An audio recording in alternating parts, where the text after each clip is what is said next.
আসসালামু আলাইকুম। আমরা আজকে একজন মহিষী নারীর জীবনী জানব। তিনি হলেন হজরত মুসা আলাইহিস সালাম এর স্ত্রী বিবি সাফুরা। চলুন তাহলে শুরু করি।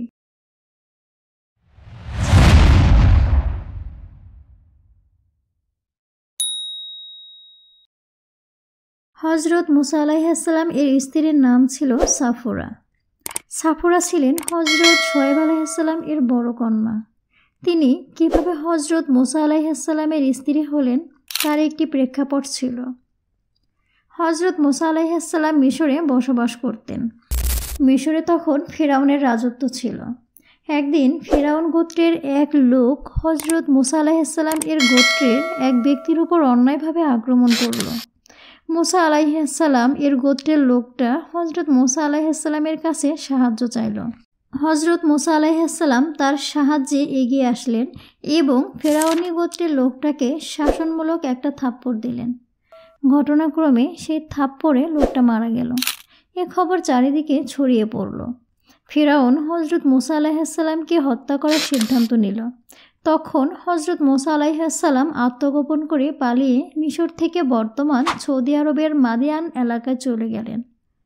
হজরত মুসা আলাইহিস সালাম যখন মাদিয়ানের উপকণ্ঠে পৌঁছেন তখন দেখেন অনেকগুলো রাখাল কূপ থেকে পানি তুলে নিজ নিজ ছাগল বকরিগুলোকে পান করাচ্ছে।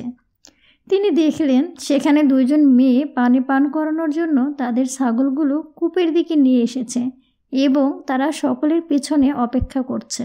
হজরত মুসা আলাইহিস সালাম তাদেরকে জিজ্ঞেস করলেন, তোমরা মেয়ে মানুষ হওয়া সত্ত্বেও নিজেরা কেন ছাগল চড়াতে এসেছো এবং দূরে দাঁড়িয়ে আছো কেন?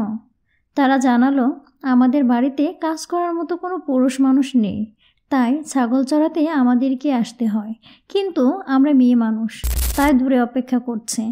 পুরুষরা চলে যাওয়ার পর আমরা আমাদের ছাগলকে পানি পান করাবো। তাদের কথা শুনে হজরত মুসা আলাইহিস সালামের খুব মায়া হলো।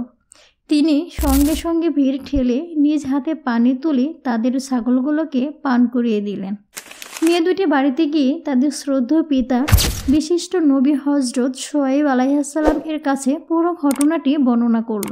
ঘটনা শুনে হজরত শোয়েব আলাইহিস সালাম বড় মেয়েকে এই বলে পাঠালেন যে, যাও আবার সেখানে গিয়ে লোকটিকে ডেকে নিয়ে এসো।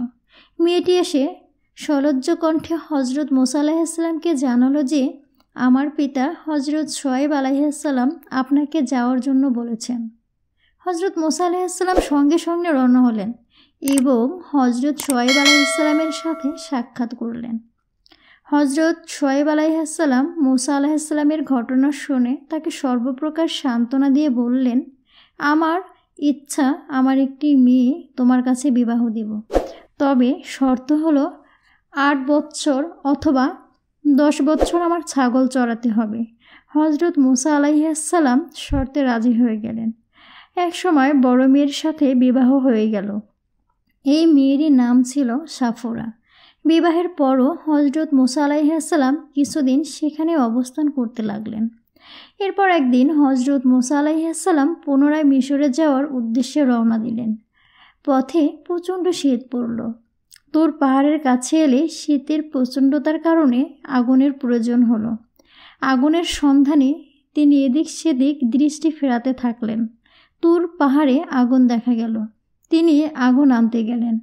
গিয়ে দেখলেন সে তো আগুন নয়, আল্লাহর নূর, এবং সেখানে আল্লাহ তাআলা হজরত মুসা আলাইহিস সালামের সাথে কথা বললেন এবং তাকে নবুয়াত দান করলেন। লক্ষ্য করার বিষয় হলো, হজরত মুসা আলাইহিস সালামের স্ত্রী হজরত সাফুরা ছিলেন নবীর মেয়ে।